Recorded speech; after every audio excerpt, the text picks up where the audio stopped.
ओम नमः शिवाय। सुनते हैं शिव पुराण की आगे की कथा। ब्रह्मा जी कहते हैं, मुने, उधर सती ने अश्विन मास के शुक्ल पक्ष की अष्टमी तिथि को उपवास करके भक्ति भाव से सर्वेश्वर शिव का पूजन किया। इस प्रकार नंदा व्रत पूर्ण होने पर नवमी तिथि को दिन में ध्यान मग्न हुई सती को भगवान शिव ने प्रत्यक्ष दर्शन दिया। उनका श्री विग्रह सर्वांग सुंदर एवं गौरव वर्ण का था। उनके 5 मुख थे और प्रत्येक मुख में 3-3 नेत्र थे। बाल देश में चंद्रमा शोभा दे रहा था। उनका चित्त प्रसन्न था और कंठ में नील चिन्ह दृष्टिगोचर होता था। उनके 4 भुजाएं थी। उन्होंने हाथों में त्रिशूल, ब्रह्म कपाल, वर तथा अभय धारण कर रखे थे। भस्ममय अंगराग से उनका सारा शरीर उद्भासित हो रहा था। गंगा जी उनके मस्तक की शोभा बढ़ा रही थी। उनके सभी अंग बड़े मनोहर थे। वे महान लावण्य के धाम जान पड़ते थे। उनके मुख करोड़ों चंद्रमाओं के समान प्रकाशमान एवं आह्लादजनक थे। उनकी अंगकांति करोड़ों कामदेवों को तिरस्कृत कर रही थी तथा उनकी आकृति स्त्रियों के लिए सर्वथा ही प्रिय थी। सती ने ऐसे सुंदर माधुर्य से युक्त प्रभु महादेव जी को प्रत्यक्ष देखकर उनके चरणों की वंदना की। उस समय उनका मुख लज्जा से झुका हुआ था। तपस्या के पुंज का फल प्रदान करने वाले महादेव जी उन्हीं के लिए कठोर व्रत धारण करने वाली सती को पत्नी बनाने के लिए प्राप्त करने की इच्छा रखते हुए भी उनसे इस प्रकार बोले। महादेव जी ने कहा, उत्तम व्रत का पालन करने वाली दक्ष नंदिनी, मैं तुम्हारे इस व्रत से बहुत प्रसन्न हूँ, इसलिए कोई वर मांगो। तुम्हारे मन को जो अभिष्ट होगा वही वर मैं दूंगा।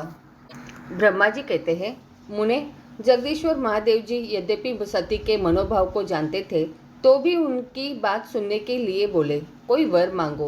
परंतु सती लज्जा के अधीन हो गई थी, इसलिए उनके हृदय में जो बात थी उसे वे स्पष्ट शब्दों में कह न सकी। उनका जो भी अभीष्ट मनोरथ था वह लज्जा से आच्छादित हो गया। प्राण वल्लभ शिव का प्रिय वचन सुनकर सती अत्यंत प्रेम में मग्न हो गई। इस बात को जानकर भक्त वत्सल भगवान शंकर बड़े प्रसन्न हुए और शीघ्रतापूर्वक बारंबार कहने लगे, वर मांगो, वर मांगो। सत्पुरुषों के आश्रयभूत अंतर्यामी शंभु सती की भक्ति के वशीभूत हो गए थे।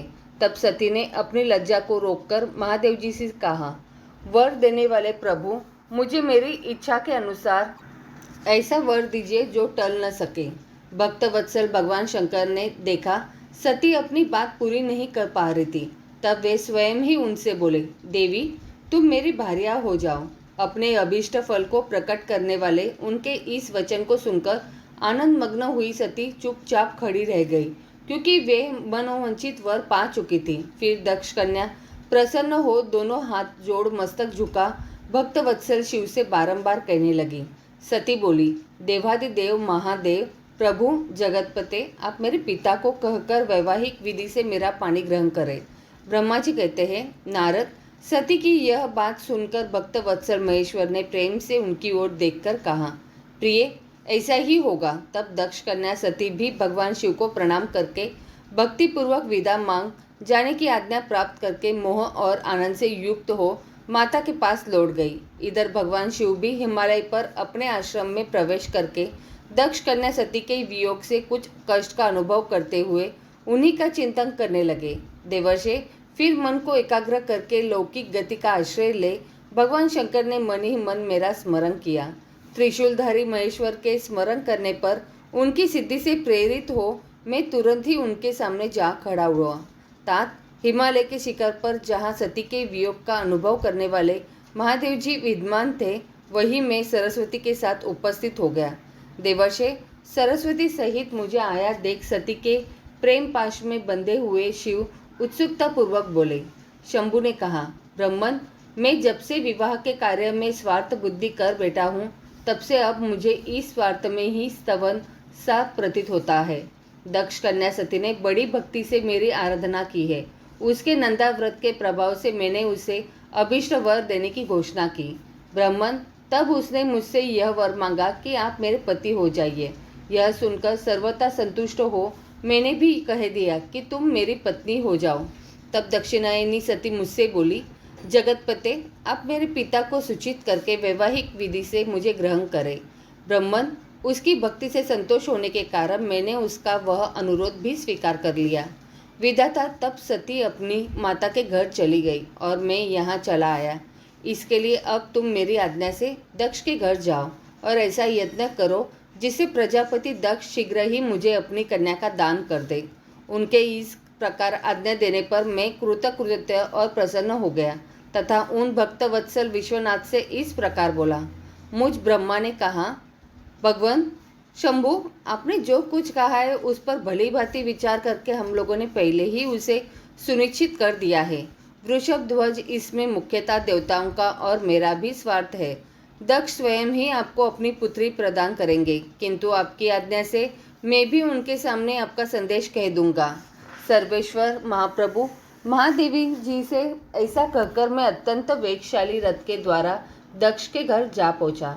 नारद जी ने पूछा, वक्ताओं में श्रेष्ठ महाभाग विधाता बताइए, जब सती घर पर लौटकर आई तब दक्ष ने उनके लिए क्या किया? ब्रह्मा जी ने कहा, तपस्या करके मनोवांछित वर पाकर सती जब घर को लौट गई तब वहां उन्होंने माता पिता को प्रणाम किया। सती ने अपनी सखी के द्वारा माता पिता को तपस्या संबंधी सब समाचार कहलवाया।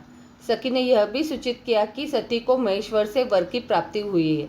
वे सती की भक्ति से बहुत संतुष्ट हुए हैं। सखी के मुंह से सारा वृत्तांत सुनकर माता पिता को बड़ा आनंद प्राप्त हुआ और उन्होंने महान उत्सव किया। उदार चेता दक्ष और महामनस्विनी वीरणी ने ब्राह्मणों को उनकी इच्छा के अनुसार द्रव्य दिया तथा अनन्य अंधों और दीनों को भी धन बांटा। प्रसन्नता बढ़ाने वाली अपनी पुत्री को हृदय से लगाकर माता वीरणी ने उसका मस्तक सूंघा और आनंद मग्न होकर उसकी बारंबार प्रशंसा की। तदंतर कुछ काल व्यतीत होने पर धर्मनियम में श्रेष्ठ दक्ष इस चिंता में पड़े कि मैं अपनी इस पुत्री का विवाह भगवान शंकर के साथ किस तरह करूं। महादेव जी प्रसन्न होकर आए थे, पर वे तो चले गए। अब मेरी पुत्री के लिए वे फिर कैसे यहाँ आएंगे? यदि किसी को शीघ्र ही भगवान शिव के निकट भेजा जाए तो यह भी उचित नहीं जान पड़ता, क्योंकि यदि वे इस तरह अनुरोध करने पर भी मेरी पुत्री को ग्रहण न करें तो मेरी याचना निष्फल हो जाएगी। इस प्रकार चिंता में पड़े हुए प्रजापति दक्ष के सामने मैं सरस्वती के साथ सहसा उपस्थित हुआ। मुझ पिता को आया देख दक्ष प्रणाम करके विनीत भाव से खड़े हो गए। उन्होंने मुझ स्वयंभू को यथा योग्य आसन दिया। तदंतर दक्ष ने जब मेरे आने का कारण पूछा तब मैंने सब बातें बताकर उनसे कहा, प्रजापते, भगवान शंकर ने तुम्हारी पुत्री को प्राप्त करने के लिए निश्चय ही मुझे तुम्हारे पास भेजा है। इस विषय में जो श्रेष्ठ कृत्य हो उसका निश्चय करो। जैसे सती ने नाना प्रकार के भावों से तथा सात्विक व्रत के द्वारा भगवान शिव की आराधना की है, उसी तरह वे भी सती की आराधना करते हैं। इसलिए दक्ष भगवान शिव के लिए ही संकल्पित एवं प्रकट हुई अपनी इस पुत्री को तुम अवलिंब उनकी सेवा में सौंप दो, इससे तुम कृतकृत्य हो जाओगे। मैं नारद के साथ जाकर उन्हें तुम्हारे घर ले आऊँगा, फिर तुम उन्हीं के लिए उत्पन्न हुई अपनी यह पुत्री उनके हाथ में दे दो। ब्रह्मा जी कहते हैं, नारद, मेरी यह बात सुनकर मेरे पुत्र दक्ष को बड़ा हर्ष हुआ। वे अत्यंत प्रसन्न होकर बोले, पिताजी, ऐसा ही होगा। मुने, तब मैं अत्यंत हर्षित हो वहाँ से उस स्थान को लौटा जहाँ लोक कल्याण में तत्पर रहने वाले भगवान शिव बड़ी उत्सुकता से मेरी प्रतीक्षा कर रहे थे। नारद, मेरे लौट आने पर स्त्री और पुत्री सहित प्रजापति दक्ष भी पूर्ण काम हो गए। वे इतने संतुष्ट हुए मानो अमृत पीकर अगा गए हो।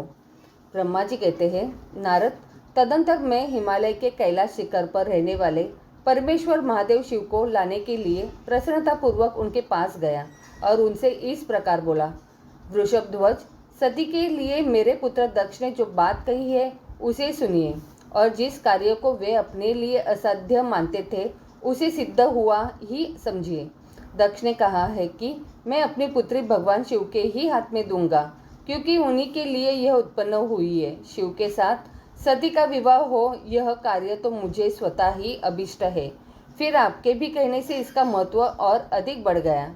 मेरी पुत्री ने स्वयं इसी उद्देश्य से भगवान शिव की आराधना की है और इस समय शिव जी भी मुझसे इसी के विषय में अन्वेषण कर रहे हैं। इसलिए मुझे अपनी कन्या अवश्य ही भगवान शिव के हाथ में देनी है। विधाता, वे भगवान शंकर प्रभु लग्न और शुभ मुहूर्त में यहाँ पधारे। उस समय में उन्हें शिक्षा के तौर पर अपनी यह पुत्री दे दूंगा। वृषभध्वज, मुझसे दक्ष ने ऐसी बात कही है, अन्यथा आप शुभ मुहूर्त में उनके घर चलिए और सती को ले आइए। मुने, मेरी यह बात सुनकर भक्त वत्सल रुद्र लौकिक गति का आश्रय ले हंसते हुए मुझसे बोले, संसार की सृष्टि करने वाले ब्रह्मा जी, मैं तुम्हारे और नारद के साथ ही दक्ष के घर चलूंगा, अन्यथा नारद का स्मरण करो, अपने मरीचि आदि मानस पुत्रों को भी बुला लो। विधे, मैं उन सबके साथ दक्ष के निवास स्थान पर चलूंगा, मेरे पार्षद भी मेरे साथ रहेंगे।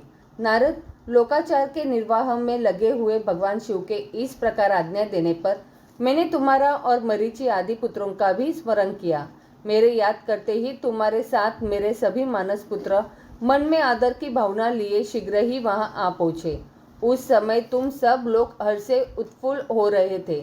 फिर रुद्र के स्मरण करने पर शिव भक्तों के सम्राट भगवान विष्णु भी अपने सैनिकों तथा कमला देवी के साथ गरुड़ पर आरूढ़ हो तुरंत वहां आ गए। तदंतर चैत्र मास के शुक्ल पक्ष की त्रयोदशी तिथि में रविवार को पूर्वा फाल्गुनी नक्षत्र में मुझ ब्रह्मा और विष्णु आदि समस्त देवताओं के साथ महेश्वर ने विवाह के लिए यात्रा की। मार्ग में उन देवताओं और ऋषियों के साथ यात्रा करते हुए भगवान शंकर बड़ी शोभा पा रहे थे। वहां जाते हुए देवताओं, मुनियों तथा आनंद मग्न मन वाले प्रथम गणों का रास्ते में बड़ा उत्सव हो रहा था। भगवान शिव की इच्छा से वृषभ, व्याघ्र, स्पर, जटा और चंद्रकला आदि सबके सब उनके लिए यथा योग्य आभूषण बन गए। तदंतर वेग से चलने वाले बलवान बलिवर्धर नंदिकेश्वर पर आरूढ़ हुए महादेव जी श्री विष्णु आदि देवताओं को साथ लिए क्षण भर में प्रसन्नतापूर्वक दक्ष के घर जा पहुँचे। वहां विनीत चित्त वाले प्रजापति दक्ष समस्त आत्मीय जनों के साथ भगवान शिव की अगवानी के लिए उनके सामने आए। उस समय उनके समस्त अंगों में हर्ष जनित रोमांच हो आया था। स्वयं दक्ष ने अपने द्वार पर आए हुए समस्त देवताओं का सत्कार किया। वे सब लोग सूरश्रेष्ठ शिव को बिठाकर उनके पार्श्व भाग में स्वयं भी मुनियों के साथ क्रमशः बैठ गए। इसके बाद दक्ष ने मुनियों सहित समस्त देवताओं की परिक्रमा की और उन सबके साथ भगवान शिव को घर के भीतर ले आए। उस समय दक्ष के मन में बड़ी प्रसन्नता थी। उन्होंने सर्वेश्वर शिव को उत्तम आसन देकर स्वयं ही विधि पूर्वक उनका पूजन किया। तत्पश्चात श्री विष्णु का, मेरा, ब्राह्मणों का, देवताओं का और समस्त शिवगणों का भी यथोचित विधि से उत्तम भक्तिभाव के साथ पूजन किया। इस तरह पूजनीय पुरुषों तथा अन्य लोगों सहित उन सबका यथोचित आदर सत्कार करके दक्ष ने मेरे मानस पुत्र मरीचि आदि मुनियों के साथ आवश्यक सलाह की। इसके बाद मेरे पुत्र दक्ष ने मुझ पिता से मेरे चरणों में प्रणाम करके प्रसन्नतापूर्वक कहा, प्रभु आप ही वैवाहिक कार्य कराए। तब मैं भी हर्ष भरे हृदय से बहुत अच्छा कहकर उठा और वह सारा कार्य कराने लगा। तदंतर ग्रहों के बल से युक्त शुभ लग्न और मुहूर्त में दक्ष ने हर्षपूर्वक अपनी पुत्री सती का हाथ भगवान शंकर के हाथ में दे दिया। उस समय हर्ष से भरे हुए भगवान वृषभध्वज में भी वैवाहिक विधि से सुंदरी दक्ष कन्या का पानी ग्रहण किया। फिर मैंने श्री हरि ने, तुम तथा अन्य मुनियों ने, देवताओं और प्रथम गणों ने भगवान शिव को प्रणाम किया और सबने नाना प्रकार की स्तुतियों द्वारा उन्हें संतुष्ट किया। उस समय नाच गाने के साथ महान उत्सव मनाया गया। समस्त देवता और मुनियों को बड़ा आनंद प्राप्त हुआ। भगवान शिव के लिए कन्यादान करके मेरे पुत्र दक्ष कृतार्थ हो गए। शिवा और शिव प्रसन्न हुए तथा सारा संसार मंगल का निकेतन बन गया। ब्रह्मा जी कहते हैं, नारद, कन्यादान करके दक्ष ने भगवान शंकर को नाना प्रकार की वस्तुएं दहेज में दी। यह सब करके वे बड़े प्रसन्न हुए। फिर उन्होंने ब्राह्मण को भी नाना प्रकार के धन बांटे। तत्पश्चात लक्ष्मी सहित भगवान विष्णु शंभु के पास हाथ जोड़कर खड़े हुए और यो बोले, देव देव महादेव, दया सागर प्रभु, तात आप संपूर्ण जगत के पिता है और सती देवी सबकी माता है। आप दोनों सत्पुरुषों के कल्याण तथा दुष्टों के दमन के लिए सदा लीलापूर्वक अवतार ग्रहण करते हैं। यह सनातन श्रुति का कथन है। आप चिकने नील अंजन के समान शोभा वाली सती के साथ जिस प्रकार शोभा पा रहे हैं, मैं उससे उल्टे लक्ष्मी के साथ शोभा पा रहा हूँ। अर्थात सती नील वर्ण तथा आप गौर वर्ण है, उसके उल्टे में नील वर्ण तथा लक्ष्मी गौर वर्ण है। नारद, मैं देवी सती के पास आकर गृह्य सूत्रोक्त विधि से विस्तार पूर्वक सारा अग्नि कार्य कराने लगा। मुझ आचार्य तथा ब्राह्मणों की आज्ञा से शिवा और शिव ने बड़े हर्ष के साथ विधि पूर्वक अग्नि की परिक्रमा की। उस समय वहाँ बड़ा अद्भुत उत्सव मनाया गया। गाजे बाजे और नृत्य के साथ होने वाला वह उत्सव सबको बड़ा सुखद जान पड़ा। तदंतर भगवान विष्णु बोले, सदाशिव, मैं आपकी आज्ञा से यहाँ शिव तत्व का वर्णन करता हूँ। समस्त देवता तथा दूसरे दूसरे मुनि अपने मन को एकाग्र करके इस विषय को सुने। भगवान, आप प्रधान और अप्रधान है, आपके अनेक भाग है, फिर भी आप भाग रहित है। ज्योतिर्मय स्वरूप वाले आप परमेश्वर के ही हम तीनों देवता अंश है। आप कौन, मैं कौन और ब्रह्मा कौन है? आप परमात्मा के ही ये तीन अंश है जो सृष्टि, पालन और संहार करने के कारण एक दूसरे से भिन्न प्रतीत होते हैं। आप अपने स्वरूप का चिंतन कीजिए। आपने स्वयं ही लीलापूर्वक शरीर धारण किया है। आप निर्गुण ब्रह्म रूप से एक है। आप ही सगुण ब्रह्म हैं और हम ब्रह्मा, विष्णु तथा रुद्र तीनों आपके अंश है, जैसे एक ही है। शरीर के भिन्न भिन्न अवयव, मस्तक, ग्रीवा आदि नाम धारण करते हैं, तथापि उस शरीर से वे भिन्न नहीं हैं। उसी प्रकार हम तीनों अंश आप परमेश्वर के ही अंग हैं, जो ज्योतिर्मय आकाश के समान सर्वव्यापी एवं निर्लेप, स्वयं ही अपना धाम, पुराण, कुटस्थ, अव्यक्त, अनंत, नित्य तथा दीर्घ आदि विषयों से रहित निर्विशेष ब्रह्म है। वही आप शिव है, अतः आप ही सब कुछ है। ब्रह्मा जी कहते हैं, मुनीश्वर, भगवान विष्णु की यह बात सुनकर महादेव जी बड़े प्रसन्न हुए। तदंतर उस विवाह यज्ञ के स्वामी परमेश्वर श्री प्रसन्न हो लौकिक गति का आश्रय ले हाथ जोड़कर खड़े हुए। मुझ ब्रह्मा से प्रेम पूर्वक बोले। शिव ने कहा, ब्रह्मन, आपने सारा वैवाहिक कार्य अच्छी तरह संपन्न करा दिया। अब मैं प्रसन्न हूँ। आप मेरे आचार्य हैं। बताइए, आपको क्या दक्षिणा दूँ? सूर्य ज्येष्ठ, आप उस दक्षिणा को मांगिए। महाभाग, यदि वह अत्यंत दुर्लभ हो तो भी उसे शीघ्र कहिए। मुझे आपके लिए कुछ भी अदेय नहीं है। मुने भगवान शंकर का यह वचन सुनकर मैं हाथ जोड़ विनीत चित्त से उन्हें बारंबार प्रणाम करके बोला, देवेश, यदि आप प्रसन्न हो और महेश्वर, यदि मैं वर पाने के योग्य हूँ तो प्रसन्नतापूर्वक जो बात कहता हूँ उसे आप पूर्ण कीजिए। महादेव, आप इसी रूप में इसी वेदी पर सदा विराजमान रहे, जिससे आपके दर्शन से मनुष्यों के पाप धुल जाए। चंद्रशेखर, आपका सानिध्य होने से मैं इस वेदी के समीप आश्रम बनाकर तपस्या करूं, यह मेरी अभिलाषा है।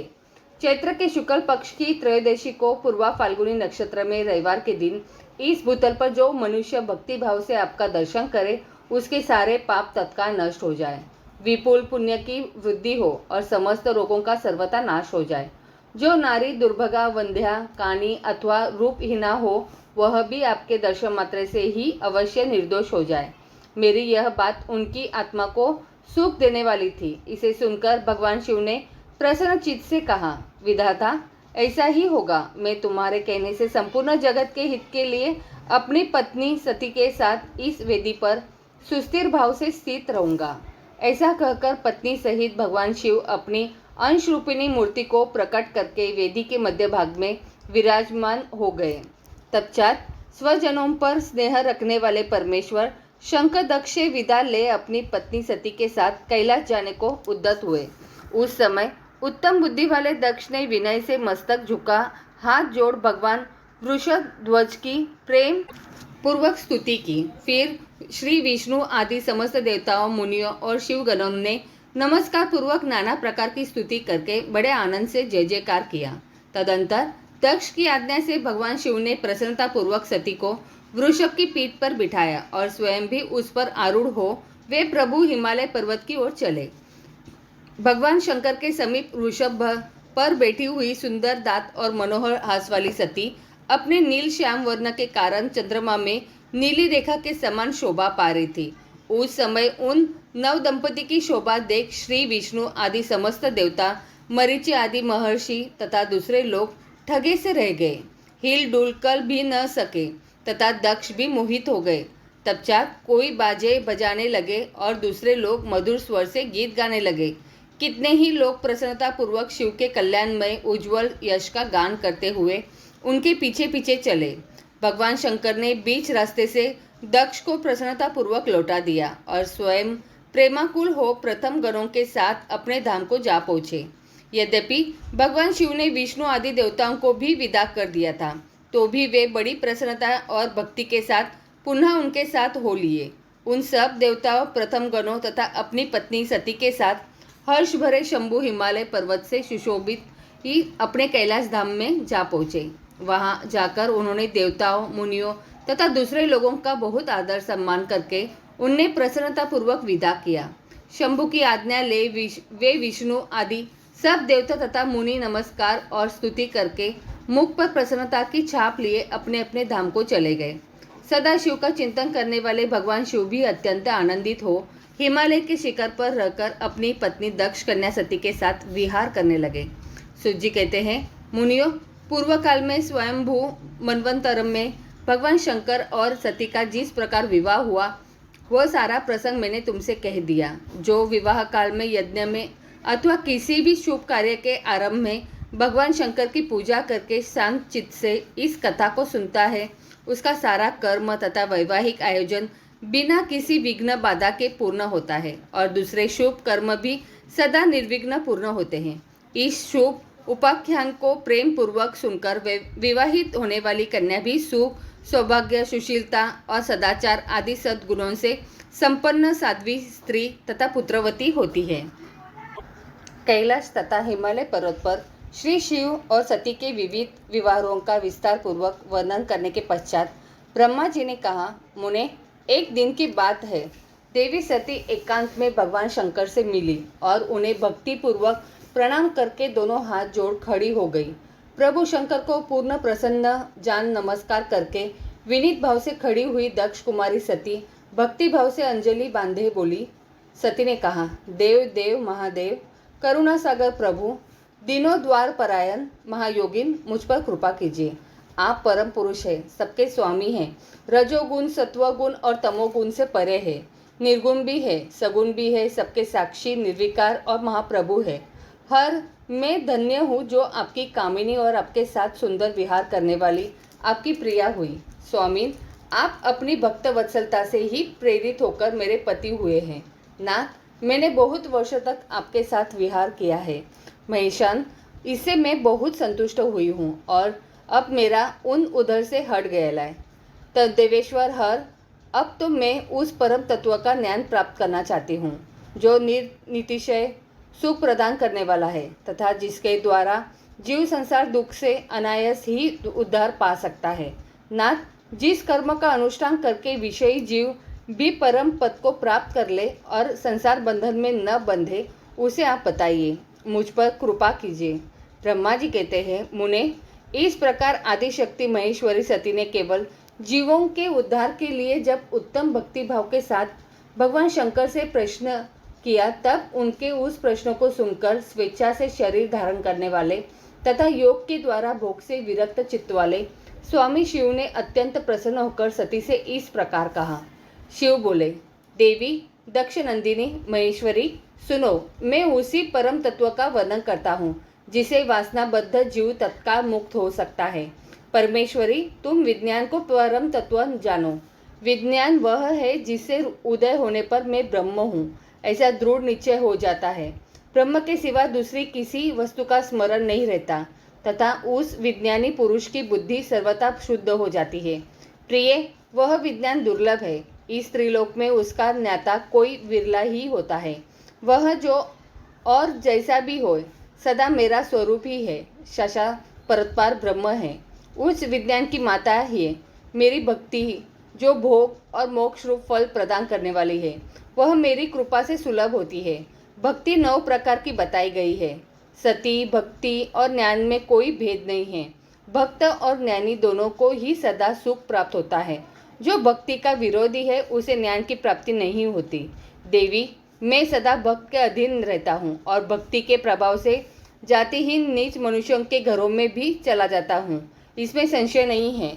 सती, वह भक्ति 2 प्रकार की है, सगुना और निर्गुणा। जो वैधि और स्वाभाविकी भक्ति होती है वह श्रेष्ठ है तथा इससे भिन्न जो कामना मूलक भक्ति होती है वह निम्न कोटि की मानी गई है। पूर्वोक्त सगुना और निर्गुणा ये दोनों प्रकार की भक्तियाँ नैष्ठिकी और अनैष्ठिकी के भेद से दो भेद वाली हो जाती है। नैष्ठिक की भक्ति 6 प्रकार की जाननी चाहिए और अनैष्ठिकी की एक ही प्रकार की कही गई है। विद्वान पुरुष विहिता और अविहिता आदि भेद से उसे अनेक प्रकार की मानते हैं। इन द्वितीय भक्तियों के बहुत से भेद प्रभेद होने के कारण इनके तत्व का अन्यत्र वर्णन किया गया है।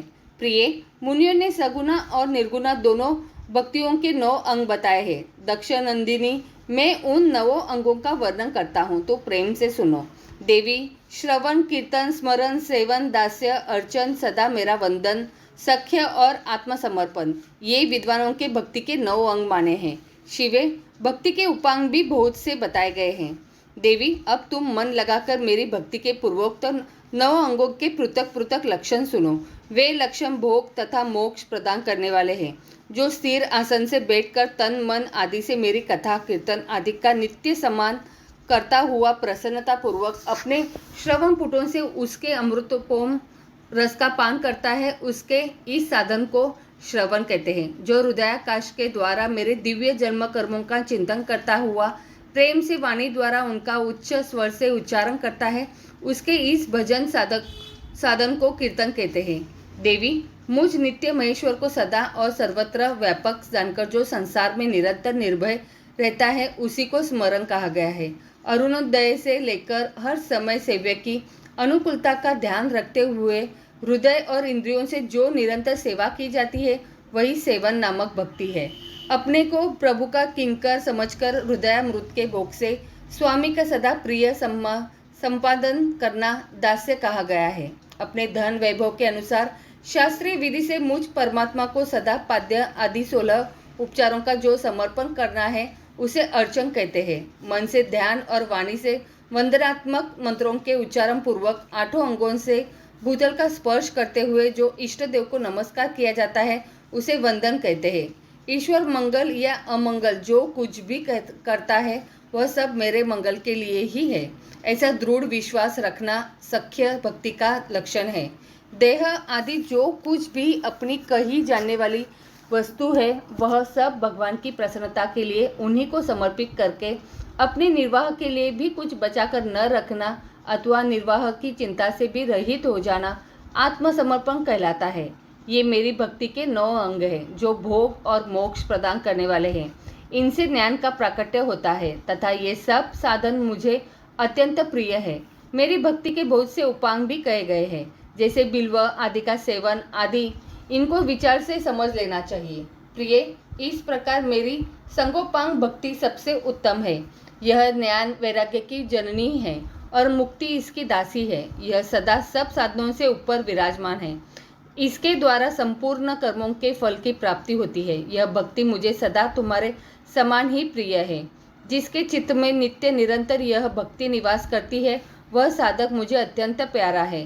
देवेश्वरी, तीनों लोकों और चारों युगों में भक्ति के समान दूसरा कोई सुखदायक मार्ग नहीं है। कलयुग में तो यह विशेष सुखद एवं सुविधाजनक है। देवी, कलयुग में प्रायः ज्ञान और वैराग्य के कोई ग्राहक नहीं है, इसलिए वे दोनों वृद्ध उत्साह शून्य और जर्जर हो गए हैं। परंतु भक्ति कलयुग में तथा अन्य सब युगों में भी प्रत्यक्ष फल देने वाली है। भक्ति के प्रभाव से मैं सदा उसके वश में रहता हूँ, इसमें संशय नहीं है। संसार में जो भक्तिमान पुरुष है, उसकी मैं सदा सहायता करता हूँ, उसके बारे में विघ्नों को दूर हटाता हूँ। उस भक्त का जो शत्रु होता है, वह मेरे लिए दंडनीय है, इसमें संशय नहीं है। देवी, मैं अपने भक्तों का रक्षक हूँ। भक्ति की रक्षा के लिए ही मैंने कुपित हो अपने नेत्र जनित अग्नि से काल को भी दग्ध कर डाला था। प्रिय, भक्त के लिए मैं पूर्व काल में सूर्य पर भी अत्यंत क्रुद्ध हो उठा था और शूल लेकर मैंने उन्हें मार भगाया था। देवी, भक्त के लिए मैंने सैन्य सहित रावण को भी क्रोधपूर्वक त्याग दिया और उसके प्रति कोई पक्षपात नहीं किया। सती देवेश्वरी, बहुत कहने से क्या लाभ, मैं सदा ही भक्त के अधीन रहता हूँ। अब भक्ति करने वाले पुरुष के अत्यंत वश में हो जाता हूँ। ब्रह्मा जी कहते हैं, नारद, इस प्रकार भक्त का महत्व सुनकर दक्ष कन्या सती को बड़ा हर्ष हुआ। उन्होंने अत्यंत प्रसन्नता पूर्वक भगवान शिव को मन ही मन प्रणाम किया। मुने, सती देवी ने पुनः भक्ति कांड विषयक शास्त्र के विषय में भक्तिपूर्वक पूछा। उन्होंने जिज्ञासा की कि जो लोक में सुखदायक तथा जीवों के उद्धार के लिए साधनों का प्रतिपादक है वह शास्त्र कौन सा है। उन्होंने यंत्र मंत्र शास्त्र उसके महात्म्य तथा अन्य जीवों द्वारा धर्ममय साधनों के विषय में विशेष रूप से जानने की इच्छा प्रकट की। सती के इस प्रश्न को सुनकर शंकर जी के मन में बड़ी प्रसन्नता हुई। उन्होंने जीवों के उद्धार के लिए सब शास्त्रों का प्रेम पूर्वक वर्णन किया। महेश्वर ने पांचों अंगों सहित तंत्र शास्त्र, यंत्र शास्त्र तथा भिन्न भिन्न देवेश्वरों की महिमा का वर्णन किया। मुनीश्वर इतिहास कथा सहित उन देवताओं के भक्तों की महिमा का वर्ण श्रम धर्मों का तथा राज धर्मों का भी निरूपण किया। पुत्र और स्त्री के धर्म की महिमा का कभी नष्ट न होने वाले वर्णाश्रम धर्म का और जीवों को सुख देने वाले वैदिक शास्त्र तथा ज्योतिष शास्त्र का भी वर्णन किया। महेश्वर ने कृपा करके उत्तम सामुद्रिक शास्त्र का तथा और भी बहुत से शास्त्रों का तत्वतः वर्णन किया। इस प्रकार लोकोपकार करने के लिए सद्गुण संपन्न शरीर धारण करने वाले त्रिलोक सुखदायक और सर्वज्ञ सती शिव हिमालय के कैलाश शिखर पर तथा अनन्य स्थानों में नाना प्रकार की लीलाएं करते थे। वे दोनों दंपति साक्षात पर ब्रह्म स्वरूप है। आगे की कथा अगले अध्याय में। तो बोलो प्रेम से हर हर महादेव।